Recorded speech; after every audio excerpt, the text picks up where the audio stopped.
Hola amigos, ¿cómo están? Yo espero que estén muy bien. Estamos en nuestro segundo programa de aquí todos los jueves en No es complicado, porque bueno, así lo han pedido ustedes se acostumbraron a este formato, las transmisiones totalmente en vivo, en donde puedan preguntarle a nuestros especialistas acerca del tema que estaremos hablando. Y bueno, el día de hoy estaremos hablando acerca de si es lógico creer en Dios. Yo sé que puede ser un tema muy conflictivo, un tema de muchas creencias, un tema de muchas ideologías. Sin embargo, considero que es un tema que para nada es complicado, ya que siempre tenemos que buscar a las personas correctas para hablar de estos temas. Y bueno, el día de hoy me acompaña el doctor Paulo Cancino. Buenas noches, gracias por la invitación. Se encuentra con nosotros también la licenciada Yulisa Gómez. Hola, mucho gusto compartir con quienes están viendo y con ustedes. Gracias. Gracias a ustedes por estar aquí. Pues a lo mejor algunos nos vieron porque sí recibí varios mensajes de que les gustó el programa que estuvimos transmitiendo el día martes. Bueno, no transmitiendo, que se estuvo sintonizando en su canal consentido de XHKG TV Nayarit. Y bueno, esa es como la segunda parte, pero también vamos a refrescar un poco de lo que ya hablamos ese día martes, del de si valía la pena creer en Dios, ¿no? Entonces cerrábamos con esta pregunta de, es lógico, ¿no? Lógico creer en Dios, pero creo que antes de entrar en esta pregunta que está bastante como, como muy tensa, por así decirlo, creo que es importante volver a retomar esto en el por qué es importante creer, ¿no? Si algo me quedó claro de lo que ustedes mencionaban el martes, era el que el ser humano siempre cree en algo, ¿no? Ya sea en sí mismo, en el perro, en el vecino, en el cielo, en la tierra, pero siempre cree en algo. Entonces, ¿por qué es importante creer o por qué creemos? O sea, ¿de dónde nace esta parte de decir, tengo que creer en algo? Bueno, de las cosas que estábamos comentando, y yo sé que buenos aspectos es, hay una postura a priori de las cosas que pueden ser. El ser humano no puede ver el futuro. Tiene entonces una expectativa de las cosas que pueden. Creemos como una forma de prever aquello que no ha acontecido. Es una postura a priorística. Cuando las cosas que nosotros esperábamos firman, suceden, entonces eso ya no es una creencia. Ahora ya tienes la confirmación con la evidencia. Entonces, para creer, necesitamos no tener la evidencia. ¿Qué se puede creer? El ser humano cree todo. ¿Por qué? Porque el ser humano trata de anticiparse a las cosas que podrían suceder. Entonces, el ser humano puede creer cómo será su vida dentro de 10, 20, 30 años. El ser humano puede inferir a partir de ciertos comportamientos cómo va a estar el mundo, si va a haber agua potable o no la va a haber, si hay hielo dentro de algunos años, etcétera, ¿sí? Entonces, cuando nosotros hablamos de creencia, no estamos hablando de una postura religiosa, estamos hablando de la capacidad anticipatoria del ser humano ante cualquier circunstancia. Un científico cree, una persona religiosa cree, el más incrédulo cree. Entonces, aunque sea una contradicción, vamos a decirlo que es condición inherente al ser humano creer. Totalmente de acuerdo. Ya el hecho de en qué creemos, pues cambia las cosas, ¿no? Lo platicábamos justamente en el programa pasado. En lo que tú quieras creer, ¿qué sucede? Te da la confianza de vivir. Es decir, esa certeza de lo que vamos a vivir. Y no solamente de lo que vamos a vivir, como ahorita lo comentaba el doctor, sino también en el simple hecho de decir en qué fundo mi vida, en qué baso mi vida, qué me mueve a hacer las cosas. Entonces, el ser humano por naturaleza, como ya lo comentaba, cree. ¿En qué? Pues ya nosotros definimos. Y algo que yo comentaba que considero muy importante al momento de definir en qué creemos o en quién creemos, es el que debemos conocer aquello que creemos. Comentaba también que ahorita se nos invita a probar, ¿no? Probar de todo, espiritualidades, tanta cosa que se nos ofrece, ¿no? Conocer y probar, pero siempre tenemos que arraigarnos en algo. Es decir, ya conocimos de todo un poco a lo mejor, pero al final tenemos que fundar nuestra creencia en algo que hemos conocido. El ser humano, creer. Claro, eso me recuerda mucho y lo mencionaba y lo seguiré mencionando, de verdad, este libro, El hombre en busca de sentido, y nos dice este gran autor, Víctor Frank, nos dice, los nazis me podrán quitar todo, la comida a mis seres más queridos, pero no me van a quitar, o sea, el derecho de lo que creo. Entonces, creo que desde ahí el ser humano constantemente está buscando en qué creer, en como ustedes mencionan, ¿no? Quizás tener esos pilares, tener esa certeza de decir, en esto creo y no, no, pues no me voy a mover de esto, ¿no? Ahora, Y habría que tener cuidado también porque el creer es una representación simbólica personal. Y eso nos va a llevar a interpretar el mundo en el que nos estamos, a generar nuestra percepción de la realidad. Y entonces hay un momento en donde el creer se puede convertir en algo patológico también. Y dices, ¿cómo es esto?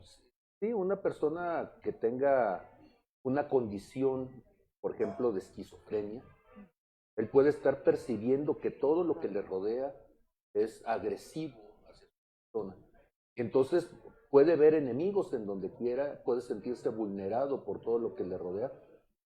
Y los demás podrán decir, no es cierto, sí, pero por eso comento que puede convertirse en patológico de percepción. Todo esto atenta contra su vida. claro, entonces, ¿podríamos hablar que hay una línea delgada entre creer y caer en un fanatismo? Sí, por supuesto. Y ahorita que lo comenta, por ejemplo, en el caso de las personas que padecen esquizofrenia, yo creo que simplemente a todos de alguna manera nos ha sucedido a partir de nuestras heridas y a partir de todos los acontecimientos de nuestra vida. ¿Por qué? ¿Qué pasa cuando aprendemos, por ejemplo, que azotar la puerta es que alguien está enojado, ¿no? Entonces, a lo mejor llegas tú, Yareli, que no tenemos una convivencia desde niñas y demás, y azotas la puerta, yo voy a creer que estás enojada. Y entonces voy a poner una barrera, me voy a meter un poquito a la comunicación porque es mi área de comunicación, porque yo ya fundé mi creencia en que azotar la puerta es la acción que hace una persona que está enojada. Entonces, a lo mejor ahorita no tiene mucho que ver con Dios y así, pero creo que es una manera muy sencilla de entender lo que el doctor nos decía, ¿no? Cómo nuestras creencias están en todo y hasta en las decisiones más sencillas de nuestro día a día. Y el ser humano, bueno, digo el ser humano para no caer como en que en quién sí y en quién no, pero si estamos creyendo, ¿cómo guardar o tener equilibrio en esa línea? De no ir más allá, ¿saben? Porque digo, me voy a atrever a decir lo siguiente, hay personas que creen en Dios, pero que matan en nombre de Dios. Hablábamos también en el programa pasado sobre esto. Y algo que el doctor decía y que afirmábamos ya en conclusión del tema es justamente cómo nuestras creencias nos llevan a vivir. Entonces, por ejemplo, nosotros aquí creemos en Cristo, creemos en Dios, creemos en Cristo. Por lo tanto, mi estilo de vida se debe fundar en el estilo de vida de Cristo. Entonces, considero que esa línea delgada está en el amor. Un amor que se aprende todos los días, una moral, por supuesto, que se aprende todos los días. Y también yo lo decía el programa pasado, no es que porque creemos en Cristo y conocemos nuestra fe, ya sabemos vivir todo al pie de la letra, no, o sea, todos los días estamos aprendiendo a vivir esto que creemos, ¿no? Y de eso se trata justamente la fe, de arriesgarte a vivir esto que crees. Entonces, considero, al menos en mi experiencia, se ha dado de esa manera, ¿no? El poner las cartas sobre la mesa, a ver, esto es lo que creo, esto es lo que estoy viviendo, es lo que realmente me lleva a vivir en el amor. Amor hacia mí, hacia Dios, hacia los hermanos, hacia mi familia, e incluso hacia los que no tengo cerca. Es complicado poder establecer un límite de qué es lo razonable, de qué es lo adecuado, porque dado que la fe vista desde este asunto de la representación, las representaciones son sociales, son comunitarias, y los valores adoptados por una comunidad entonces tienen que ver también con sus aspiraciones. Y eso es terrible cuando tu aspiración puede consistir en dominar a otro, en sobrevivir de otro, en agredir a otro. Y entonces lo deseable dentro de esta comunidad puede ser que sea manifestar una conducta agresiva, pero está tan naturalizada que entonces tú ya no sientes que eso es malo, porque ese es el valor aceptable dentro de esta. Entonces, ¿hasta dónde el asunto de lo teológico con la presencia de Dios como un ser independiente, el ser humano, termina metido en un rol que se contamina por la manera en que el ser humano lo percibe dentro de una cierta cultura? ¿Sí?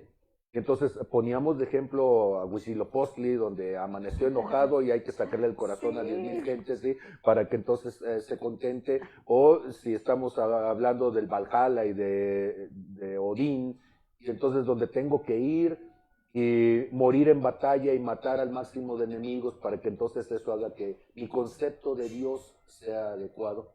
Por eso entonces decíamos, acotándolo hasta el extremo, decir creer en Dios no resuelve la pregunta. El asunto es en qué tipo de Dios cree la gente para agarrar un avión y estrellarlo contra un edificio y pensar que eso es deseable, o en qué tipo de Dios cree aquel que agarra a una persona y la asesina o viola a alguien, o el que hace una cruzada. En algún momento lo comentábamos históricamente, está el ejemplo, ¿sí? Entonces el concepto de Dios es un concepto tan amplio que decir que se cree en Dios ahora sería en cuál de todos los dioses. ¿Y qué tipo de actitudes tiene ese Dios para saber si es socialmente deseable que alguien crea en ello o no?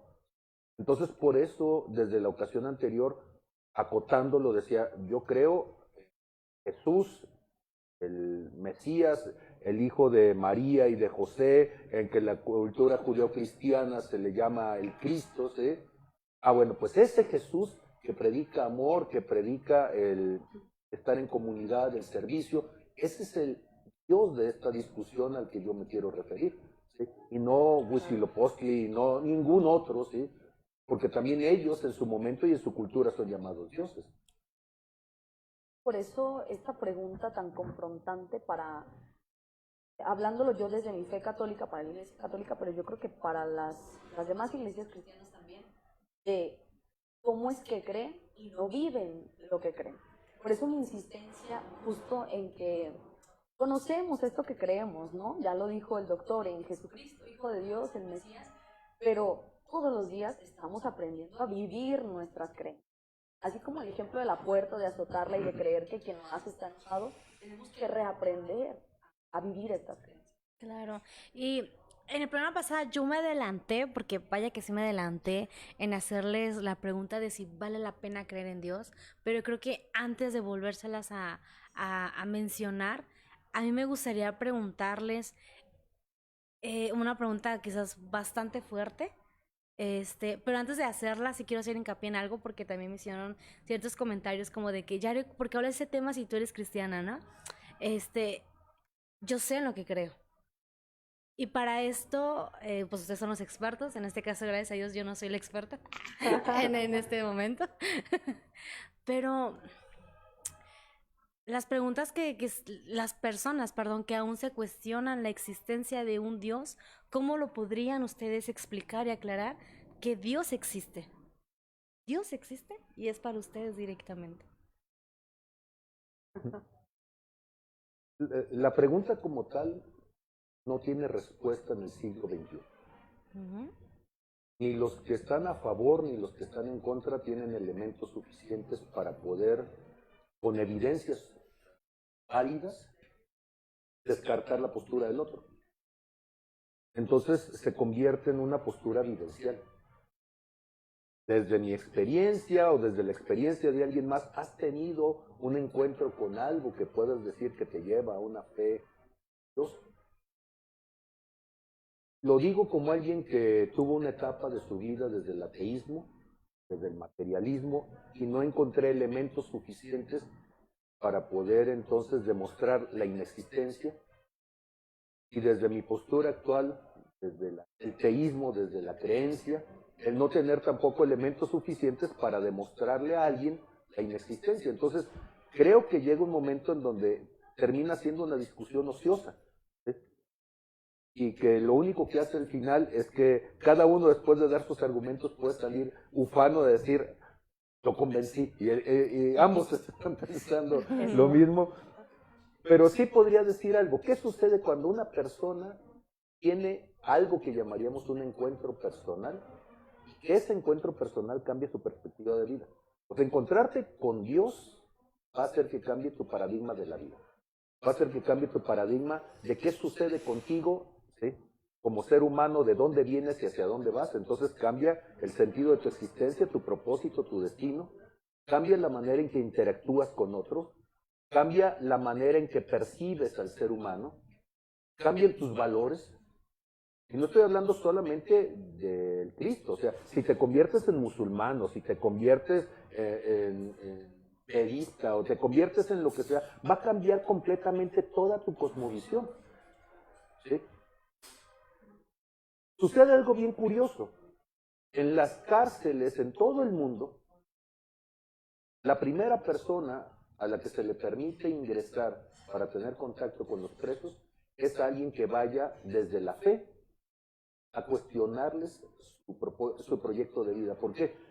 Porque está más que estudiado y más que demostrado que cuando una persona cambia su perspectiva de fe, va a cambiar su conducta.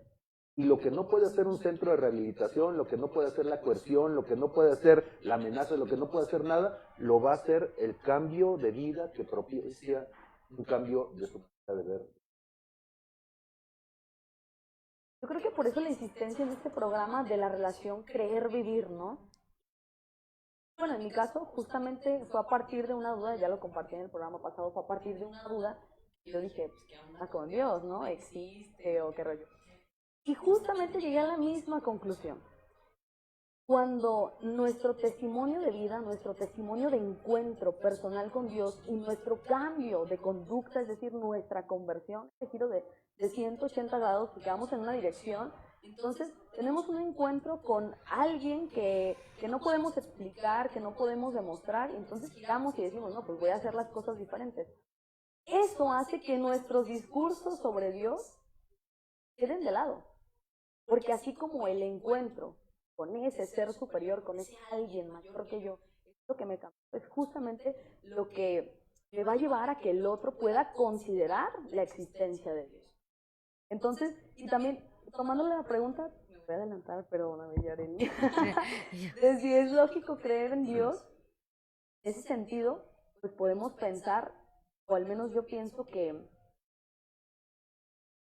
primero es importante aclarar que la lógica de Dios no es la lógica de los hombres, no es la lógica de nosotros, los seres humanos.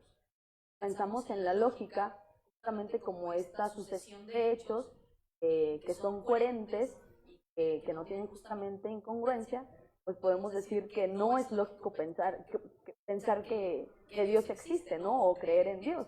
¿Por qué? Ya lo comentábamos en el programa pasado.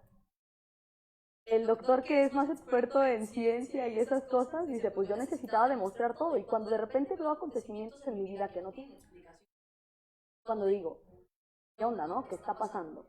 Entonces, en ese sentido, considero que la creencia en Dios, por supuesto, debe surgir, el cuestionamiento de Dios debe surgir a partir de este encuentro, que finalmente nos tiene que llevar al encuentro con los encuentro de vida. Entonces vale la pena creer en Dios. Sin duda vale la pena creer en Dios. Para el que cree vale la pena. Suena retórico.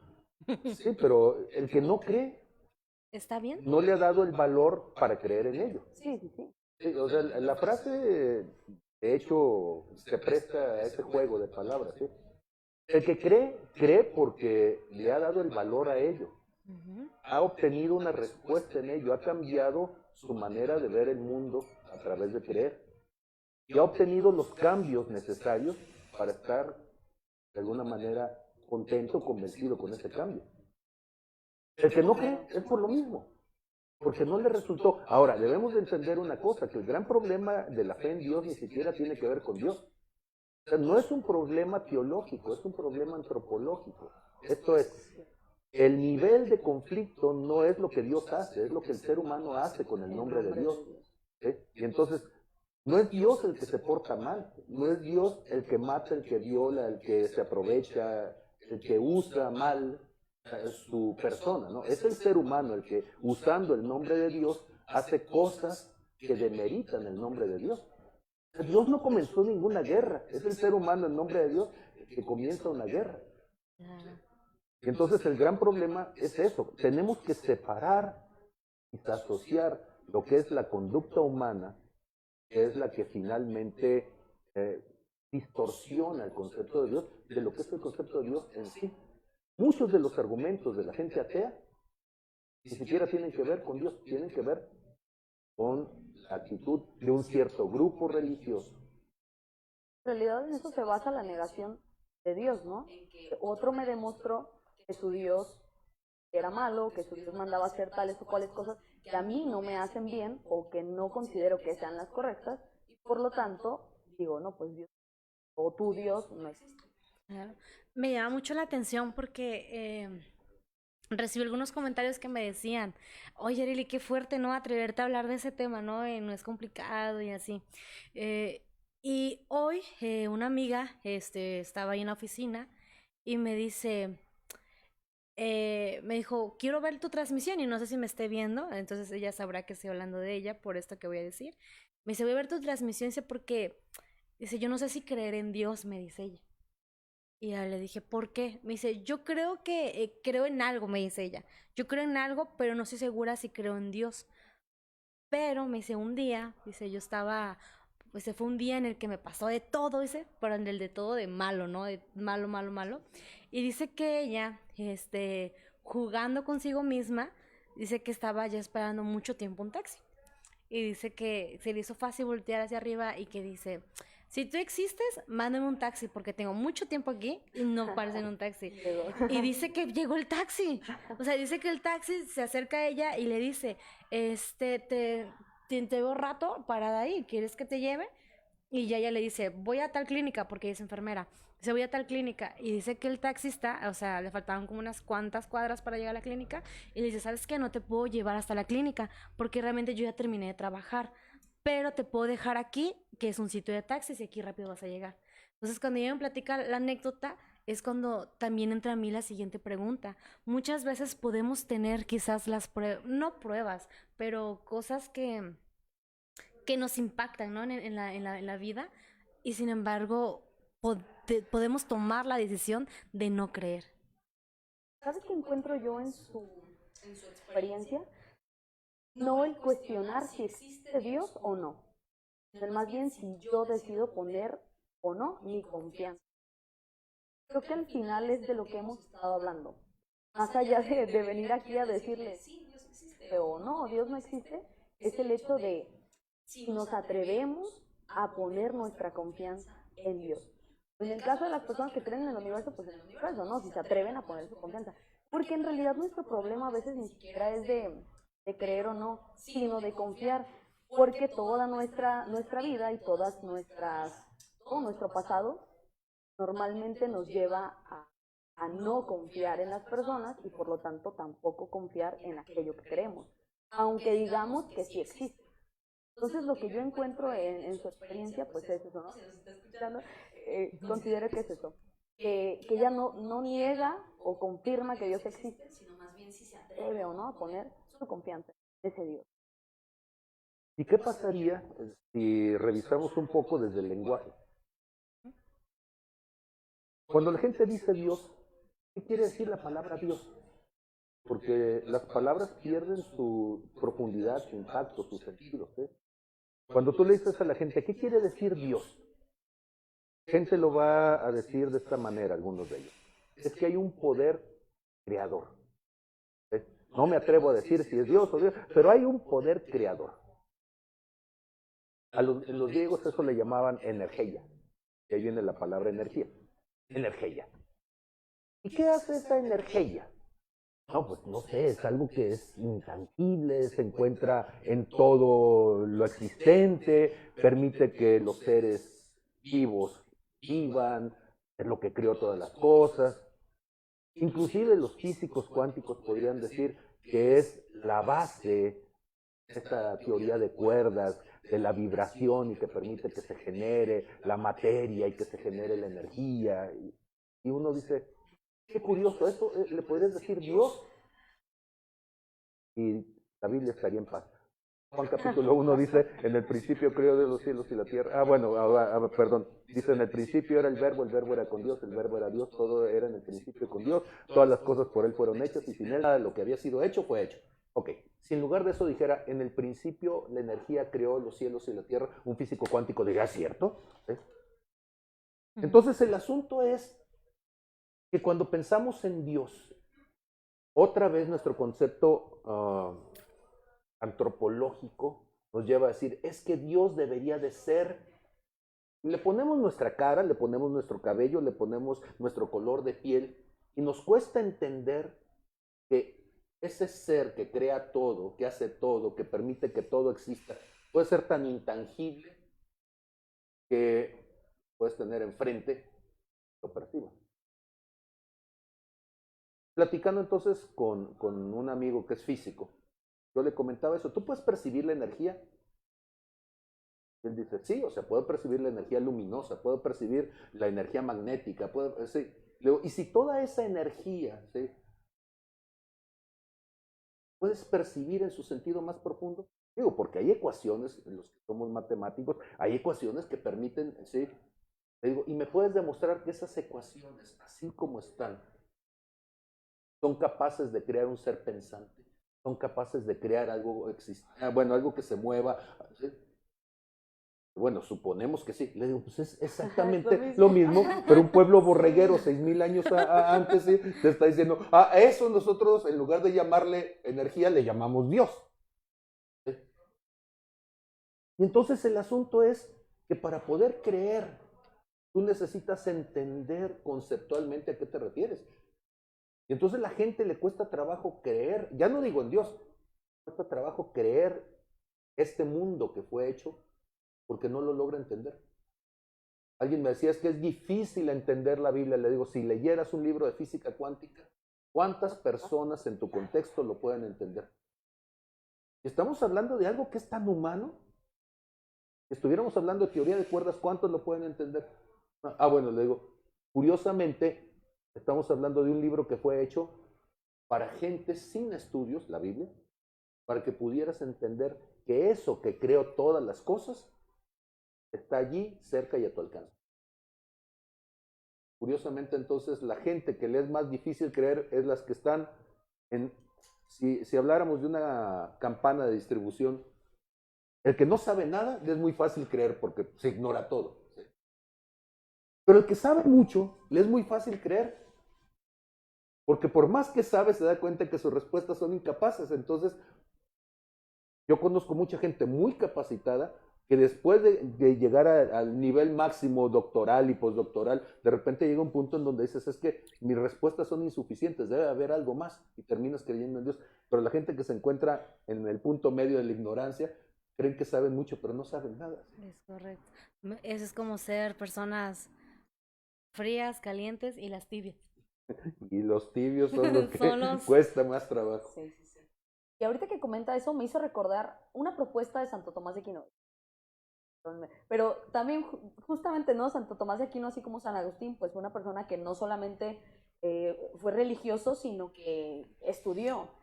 Y él propone 5 vías justamente para demostrar la existencia de Dios. No me voy a detener a explicarlas, las pueden buscar, están al alcance de la mano, pero son muy similares, o en resumen, ya lo hizo el resumen, mejor dicho, el doctor, porque justamente eso dice Santo Tomás, ¿no? Llega un punto en el que ya no tienes respuestas, en que tu lógica, tus acontecimientos, los que puedes sentir, los que puedes tocar, los que puedes percibir, ya no te dan las respuestas que necesitas. Por lo tanto, debe haber algo más que propicie todo esto que sí conocemos, que sí vemos, que sí sentimos, que olemos. Están súper interesantes estas propuestas de Santo Tomás. La invitación obviamente es a que las lean desde la postura que tengan, ¿no? Llámense creyentes en Dios, en alguna iglesia o no, simplemente a partir del análisis filosófico que ofrece Santo Tomás. Tú decías, es lógico creer. Curiosamente, es ilógico el no creer. Claro. Alguna vez platicaba con alguien sobre esto. ¿Qué tamaño tiene la Tierra y a qué distancia se encuentra del Sol?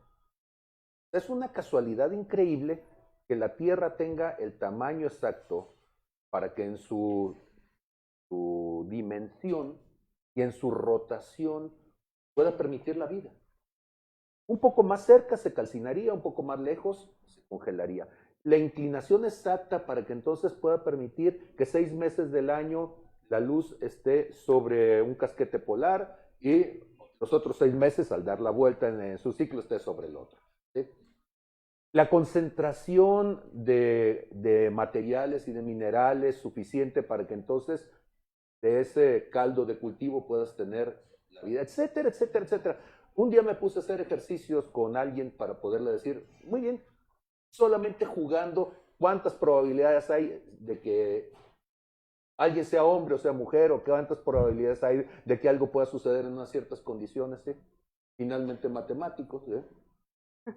Y entonces estábamos viendo que las probabilidades, hasta donde terminamos el ejercicio, porque la persona dijo, ya pues, ¿sí? Era 1 por 10 a la 100. 1 por 10 a la 100 es un número increíblemente grande, ¿sí? Un gogol, ¿sí? Solamente para decir, estamos jugando con las probabilidades. O sea, ¿qué probabilidades hay de que exista la vida aquí y ahora en la Tierra? Matemáticamente, ínfimas. Matemáticamente podríamos decir que es un milagro que la vida exista.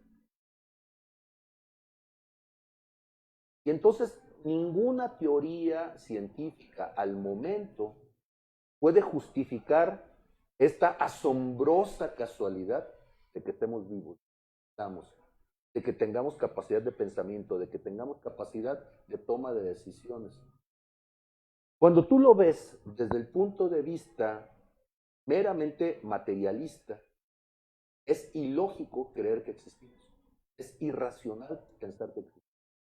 Y alguien va a decir, ay, qué cómodo. Entonces, por eliminación, habría que creer en Dios.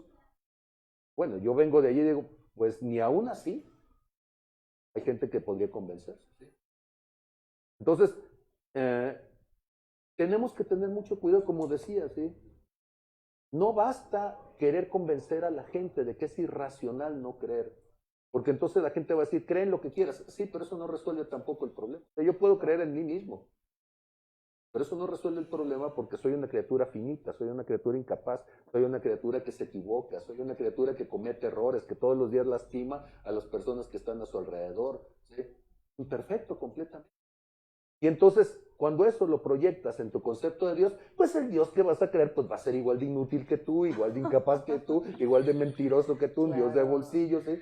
Y entonces, eso lo vemos en la historia de la humanidad. Claro. Entonces, el Dios que se baja del Olimpo y va y embaraza a la muchacha, pues sí, igualito que el ser humano cabezón que lo inventó. ¿Sí? O el Dios que tiene relación con otra de las diosas y termina teniendo un hijo y luego después... Sí. O el Dios que tiene a sus hijos y se lo traga como Cronos, ¿no? Para los griegos. Entonces tú dices, todo ese tipo de aberraciones del pensamiento humano finalmente se proyectan. Y entonces cuando la gente dice, creer en Dios en eso, no, pues es que eso ni siquiera puede ser seguramente Dios. Porque cuando hablamos de Dios, y hay que acotar más entonces, tendría que ser algo perfecto para que sea Dios. Tendría que ser algo, ¿sí?, que rompe todas las características de finitud. Entonces tendría que ser eterno. ¿Sí? Tendría que ser omnisciente, porque el ser humano ignora tanto. Tendría que ser omnipresente, porque yo estoy limitado y confinado a un solo espacio, y en un espacio tan grande como el universo que medio percibimos, pues debería estar allí. ¿Sí? Claro. Tendría que ser omnipotente. ¿Sí? Y luego van a salir los griegos con algún sofisma diciendo, y si tu Dios que es omnipotente puede crear una piedra tan grande que no pueda levantar, y uno dice, esa es una trampa de lenguaje. ¿Sí? Y la gente piensa que con sofismas puedes demostrar la inexistencia de Dios. Bueno, yo creo que con un sofisma tú puedes demostrar la capacidad del lenguaje para esconder la estupidez. Es que aparte de nuestro, o sea, el lenguaje como creación del ser humano, volvemos a lo mismo, pues es limitado, ¿no? E imperfecto. Así que sería como un debate, ya lo dijo al inicio el doctor, ¿no? O sea, como debatir en círculos, tratando de probar o no la existencia de Dios. Pero insisto en que volvemos a lo mismo. Normalmente hablamos de un Dios que nosotros hacemos a nuestro. Por eso yo decía, la lógica de Dios no es la lógica del ser humano. Por eso es que nos cuesta tanto entender o confiar en Dios. Porque ya no se trata, repito, en decir, sí, Dios existe o no, Dios no existe, sino en, tengo la capacidad de confiarme a Dios, tomo el riesgo de confiarme a Dios. Ahorita que estaba escuchando hablar al doctor, me recordó una cita de la primera carta a los Corintios, en el capítulo 13, versículo 12, si no me equivoco, es casi el último, donde dice justamente, ahora vemos como en un espejo, pero llegará el momento en que veremos cara a cara. Ahora vemos todo imperfecto, pero llegará el momento en que conoceremos a Dios perfectamente. Y es justamente lo que el doctor nos acaba de decir, ¿no? Como en nuestra imperfección estamos llamados a perfeccionarnos en un Dios que es perfecto y que en su momento podremos ver y conocer cara a cara. Claro, estamos hablando de un ser humano imperfecto amando a un Dios perfecto, ¿sí? Y esto me lleva a lo siguiente. Recuerdo que cuando empieza la formación como psicóloga, siempre te hacen hincapié en algo, y es cuidar la espiritualidad de una persona, ¿no? Llevarla a un equilibrio y hacerle entender que es un ser integral, ¿no? Mente, alma, cuerpo, desde la psicología. Entonces, cuando hablamos de la espiritualidad, y esto lo pregunto porque mucha gente así lo cree, hablando del creer, hablar de espiritualidad es hablar de Dios.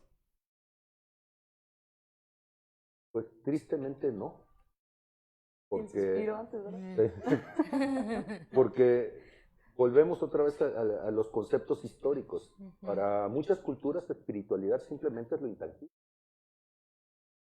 Pero lo intangible no necesariamente está asociado con un ser superior. Entonces, históricamente las culturas reconocen que cuando el ser humano muere, algo debería de suceder con ese ser humano. Para algunas culturas, muy pocas, el ser humano simplemente murió, se acabó el camino, ¿sí? Pero la mayoría tratan de ver en la muerte un paso de trascendencia. Y entonces el ser humano irá aún más allá, porque el más acá es donde estamos nosotros, y entonces, pues después de ese acá, pues está el allá. Ah, muy bien. Entonces, en ese allá y más allá, algo debería de suceder, ¿sí? Sí. Y entonces puede ser que venga alguien en un carruaje jalado por caballos con alas, los griegos eso pensaban, y que venía el auriga y los agarraba y se los llevaba, o puede ser que vengan las ánimas, o puede ver que... Entonces, otra vez, ¿hasta dónde ese concepto es congruente con una cierta imagen de Dios? ¿O es una respuesta necesaria, creada para el ser humano, para darle salida a sus inquietudes? ¿Sí? Y entonces, curiosamente, si me permites decirlo de esta manera, creer en Dios te debe de llevar a enfrentar tu condición natural para actuar de manera sobrenatural. ¿Qué es lo natural? Lo natural en el ser humano biológicamente sería imponerme al otro, agredir al otro, matar al otro. ¿Sí?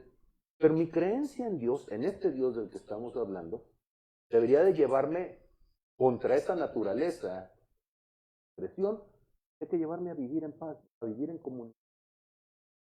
Si lo natural sería que yo ande viendo agarrarlo de todos, entonces, más allá de esa naturaleza sería respetarlo de todos.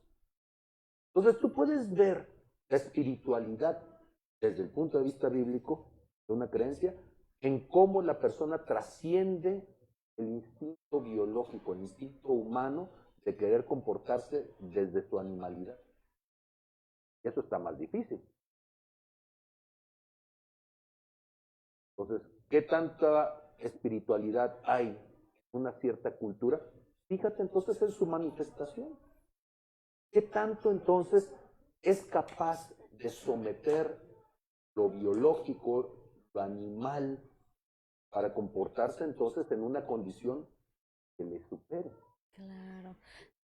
una propuesta en nuestro tiempo, literal, siglo XXI, año 2022, muy radical. Porque para algunas cosas, lo voy a decir tal cual, nos conviene este sometimiento, ¿no? de lo natural, para otras no. Algo que seguido a mí me toca, o que algunos jóvenes que de repente compartimos en la iglesia y demás, preguntan es justamente por esto, ¿no? Por la palabra voluntad. Yo siempre les pongo el típico ejemplo de, ok, a ver, normalmente tenemos voluntad para hacer dieta, para hacer ejercicio, porque queremos vernos de esta o de otra manera, ¿no? O tenemos voluntad para una cosa o para otra. Pero cuando se trata de trabajar, por ejemplo, ciertas virtudes, justamente esto, ¿no? De someter lo biológico, ¿para qué? Para perfeccionarnos, para hacer aquello que parece sobrenatural y que es una propuesta, en este caso, de Cristo, ¿no? Por ejemplo, el amar a los enemigos. Entonces, no nos conviene la voluntad, trabajar la voluntad. Pero la voluntad es una facultad del alma. Está en nosotros, así como tenemos la mano y así como tenemos cualquier otra parte de nuestro cuerpo y de nuestra persona. Entonces, insisto en que es muy radical, pero es vital para nuestro desarrollo social y de comunidad. ¿Por qué? Porque entonces no entiendo la libertad como buscar lo que a mí, según yo, me conviene. Y entonces me pongo, por supuesto, junto con los demás, a buscar todo aquello que nos conviene, ¿no? Que es lo mejor para todos. En ese sentido, volvemos a lo mismo, ¿no? Lo que creemos tiene que hacerse vida. Y ese Dios en el que creemos tiene que hacerse vida también en nosotros. Tremendo, ¿verdad? Yo los escucho y me pongo como a pensar, ¿qué pensaría el público, no? Porque pues ya más o menos he estado, ¿no? Del otro lado y ustedes hablaban acerca de someterse, ¿no? Y digo, ¿qué pensaría otras personas acerca de si la palabra correcta sería someterse? Y quizás muchas personas pudieran decir, pues eso es inteligencia emocional, ¿no? Eh, Sí, el término de inteligencia emocional es relativamente nuevo en el género humano. ujú, Estamos hablando Ayer y Salovey, después de Goldman, lo va a estar teniendo 170 y posteriores. ¿Sí? Pero es muy novedoso en el ser humano cuando desde 2500 años antes de Cristo se le dice a alguien que vaya en contra de ciertas pautas sociales, ¿sí? Perdonar. Ya desde el Antiguo Testamento, ser generoso, ser gentil, respetar la desnudez de otra persona, son cosas que van en contra de la condición humana natural. sí. Ser cuidadoso, entonces, en cuanto a las relaciones. Debemos de darnos cuenta de una cosa curiosa, y es que la única esperanza que tiene el ser humano de poder sobrevivir es poder trascender los aspectos de su animalidad que lo están destruyendo. ¿Sí? Y entonces es muy curioso, o sea, tú puedes educar a una nación desde el punto de vista matemático, desde el punto de vista físico, desde el punto de vista social, pero si no le das valores que tienen que ver con esta trascendencia, el ser humano se va a destruir. Entonces, un ser humano muy bien capacitado es capaz de generar las mejores armas, las mejores capacidades destructivas y poderlas usar entonces en un periodo de 4 o 5 años para matar 6 millones de judíos. ¿Sí? Pero eso es usar toda la ciencia y usar todo el conocimiento en contra del ser humano. Ahí faltan los valores.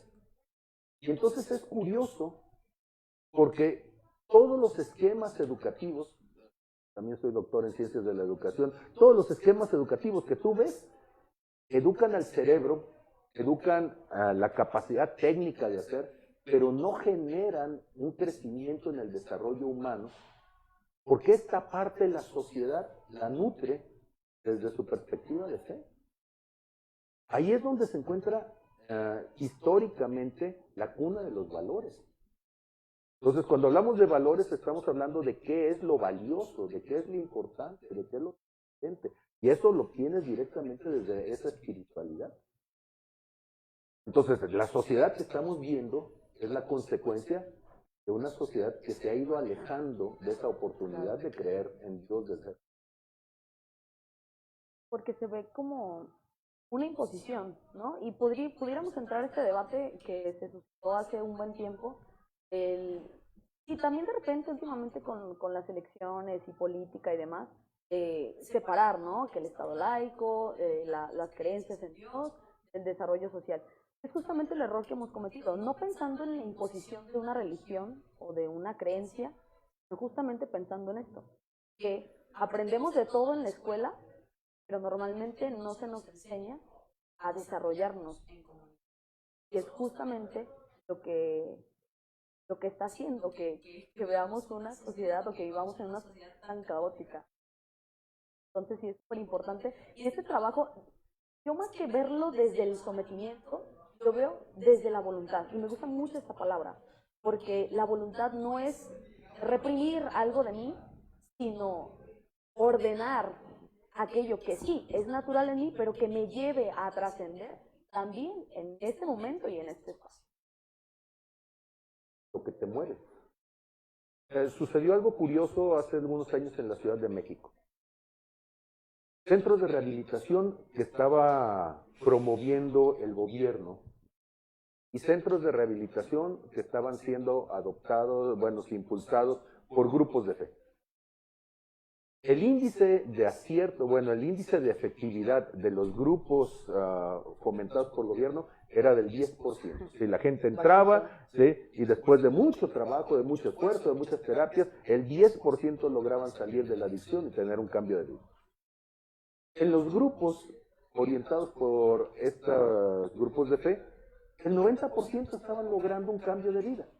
¿Cuál era la diferencia? La diferencia era que las personas fueran capaces de cambiar su cosmovisión a partir de la fe. Y entonces, ¿qué terminaron diciendo? Oye, nos conviene más invertir en que esta gente, ¿sí? Los atienda, para que entonces al cambiar la cosmovisión de una persona cambies todo. Entonces, las terapias psicológicas, tú como psicóloga lo sabes, muchos de nuestros psicólogos que nos estén escuchando lo saben, tienen la limitación de las convicciones de la persona. Y la única forma en que la terapia es efectiva es cuando las convicciones se transforman, se resignifican. Sí, La logoterapia, finalmente, de Víctor Frank, lo que estabas diciendo, es esa resignificación. añadir nuevos Y el recursos. elemento resignificador más importante en la existencia humana son precisamente los aspectos de fe. Pasa lo mismo, creo yo, con esta realidad, ciertamente, y todas estas manifestaciones feministas con respecto a la no violencia, a la mujer y demás. Y personalmente siempre he creído eso, que realmente los cambios se dan justamente a partir de nuestra forma de pensar. Es decir, si queremos cambiar nuestra realidad social, cambiar nuestra forma de pensar. Y viéndolo de una manera más profunda, justamente toda esta cosmovisión, nuestras convicciones, dadas, repito, en una creencia, ¿no? Excelente. Casi se nos acaba el tiempo, pero de verdad que no me quiero ir sin hacerles esta pregunta. Esta ya es más de ustedes. Yo la veo con preguntas y me asusto. Sí,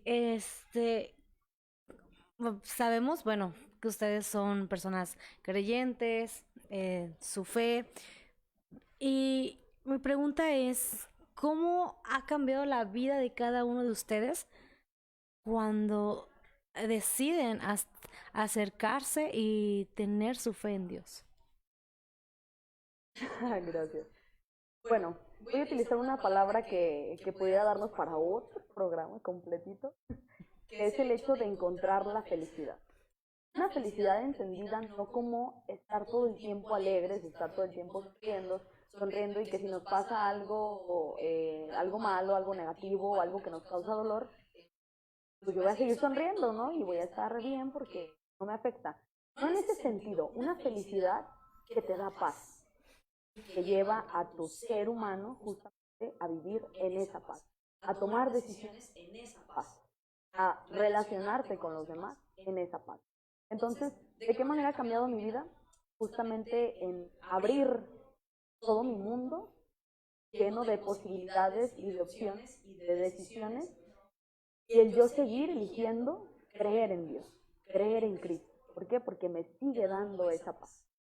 No la paz de estar en mi casa sentada y así, ni la felicidad tampoco de estar sonriendo todo el tiempo, sino esa paz y esa felicidad que te da el saber que todo lo que acontece en nuestra vida tiene un sentido. Y que en Dios yo le doy ese sentido. Y que por supuesto aquí me lleva a trascender en su momento a la vida eterna. Eso personalmente es como ha cambiado mi vida. El creer en Dios y el intentar vivir este estilo de vida que Cristo. Gracias, Zuli. Salmo 138, verso 8 dice, el Señor cumplirá su propósito en mí, tu misericordia, Dios, es para siempre, no desampares la obra.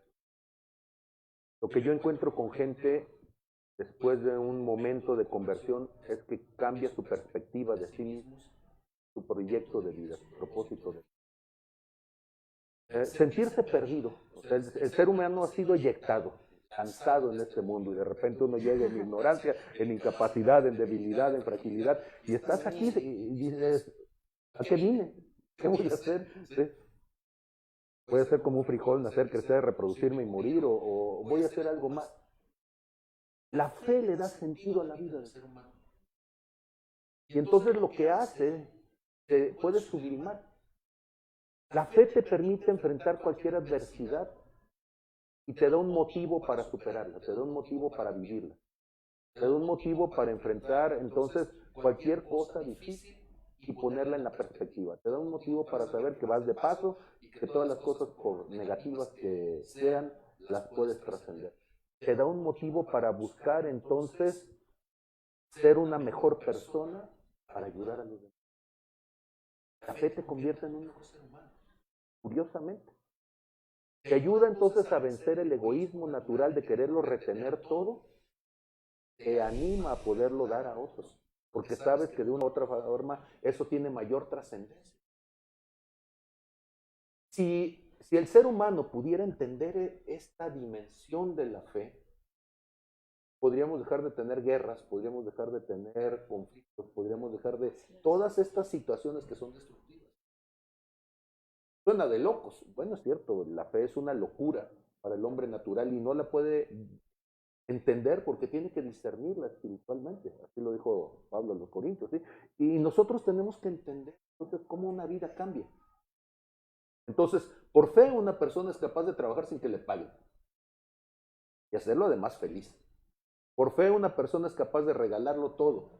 Por fe una persona es capaz de dar su propia vida en beneficio de los demás.